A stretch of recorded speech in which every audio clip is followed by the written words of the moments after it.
నమస్తే. ఒక చిన్న మంచి మాట, we should never judge other people. అంటే ఇతరుల గురించి ఒక స్టేట్మెంట్ పాస్ చేయకూడదు. వాళ్ళు ఇట్లా అట్లా అని కామెంట్ అయితే అసలు చేయకూడదు. ఎందుకంటే మనకి రైట్ అనిపించినది వాళ్ళకి రాంగ్ అనిపించవచ్చు, వాళ్ళకి రైట్ అనిపించింది మనకి రాంగ్ అని కూడా అనిపించవచ్చు.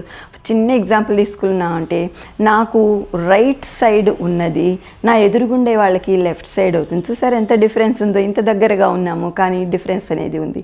అంటే ఒక్కొక్కళ్ళ బాధలు, సమస్యల మీద వాళ్ళ ఆలోచన విధానము, ప్రవర్తించే తీరు డిపెండ్ అయి ఉంటుంది. ఎవరికి వాళ్ళు మేము కరెక్టు, పర్ఫెక్ట్గానే ఉండాలని అనుకుంటారు, డెఫినెట్గా ఉంటారు కూడా. అవతల వాళ్ళకి అది అట్లా అనిపించకపోవచ్చు.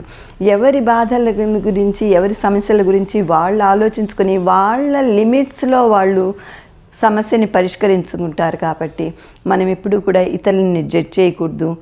ఒకళ్ళకి పర్ఫెక్ట్ అయింది, ఇంకోళ్ళకి ఇంపర్ఫెక్ట్ కావచ్చు. వాళ్ళ సిచ్యుయేషన్ని బట్టి ఒకళ్ళకి కరెక్ట్ అయినది ఇంకోళ్ళకి రాంగ్ కూడా కావచ్చు, వాళ్ళకుండే పరిస్థితులను బట్టి.